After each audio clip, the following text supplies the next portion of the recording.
حضرت ابو سعید بن معلہ آپ فرماتے ہیں میں ایک دن مسجد نبوی میں نماز پڑھ رہا تھا، حضور نے آواز دے دی، نماز ہے فرض نماز، اور اللہ کے رسول نے آواز دے دی، مجھے بلایا، چونکہ میں نماز میں تھا تو میں نے جواب نہیں دیا۔ فرماتے میں نے نماز مکمل کی، نماز سے فارغ ہونے کے بعد میں رسول اللہ صلی اللہ علیہ وسلم کی خدمت میں حاضر ہوا، عرض کیا انی کنت اصلی، حضور میں نماز پڑھ رہا تھا اس لیے آپ کی بارگاہ میں حاضر نہ ہو سکا۔ حضور فرمایا کیا تو نے اللہ کا فرمان نہیں سنا؟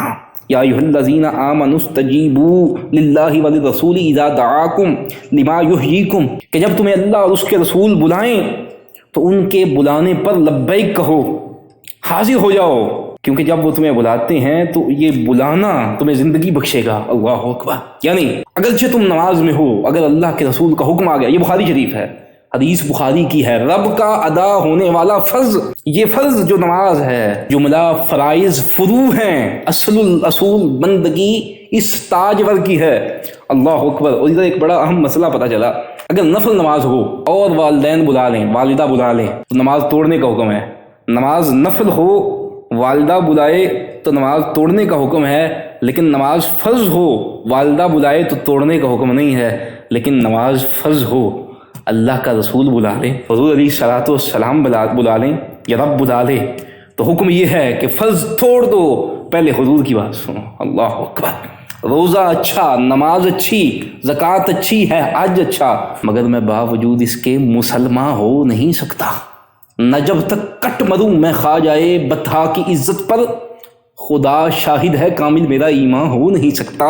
سب سے پہلے سب سے بڑا فرض اطیع اللہ و اطیع الرسول ہے، رسول اللہ کی اطاعت، یہ سب فرائض سے پہلے بڑا فرض ہے۔ اللہ اکبر۔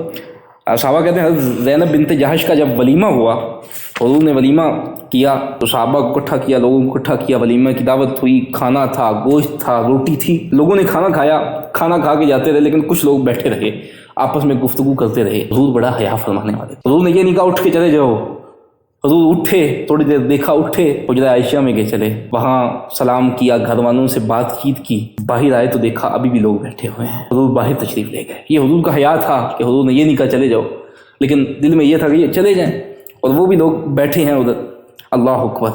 اب جب حضور تشریف لے گئے تو تھوڑی دیر بعد وہ 3 افراد رہ گئے، اب وہ 3 افراد بھی چلے گئے۔ اب جب حضور واپس داخل ہوئے، اللہ اکبر، صحابی کہتے ہیں کہ مجھے یاد ہے کہ حضور نے ایک قدم ابھی جو ہے وہ حجرہ مبارک کے اندر رکھا تھا، دوسرا قدم ابھی باہر تھا، اللہ نے قرآن اتار دیا، یا ایھا الذین آمنوا لا تدخلوا بیوت النبی الا ان یؤذن لکم الی طعام، اے ایمان والو اللہ کے نبی کے گھر میں ان کی اجازت کے بغیر داخل نہیں ہونا، مگر جب وہ بلائیں تو جائیں، اور جو وہ دیں لے لو بس، اور اگر ان سے کچھ سوال کرنا ہے تو من وراء الحجاب، پردے کے پیچھے سے۔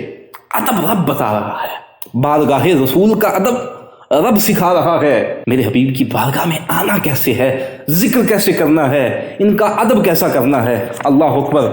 حضرت ابو سعید بن معلہ آپ فرماتے ہیں حضور فرمایا، حضور نے میرا ہاتھ تھاما اور کہا کہ میں تمہیں ایک ایسی صورت نہ بتاؤں کہ جو تمام صورتوں کی سردار ہے۔ اب حضور مسجد سے باہر جا رہے ہیں، کہا تمہیں ایسی صورت نہ بتاؤں کہ جو تمام صورتوں کی سردار ہے۔ یہ وہ صحابی ہیں کہ جنہیں حضور نے یہ بتایا کہ اگر میں حکم کر دوں، قرآن کی آیت بھی بطور دلیل کے فرمائی کہ اگر میں حکم کر دوں تو نماز توڑنے کا حکم ہے۔ کہا ایک ایسی صورت ہے جو تمام صورتوں کی سردار ہے۔ کہا حضور کون سی صورت ہے؟ کہا وہ 7 مثانی یعنی الحمد شریف ہے۔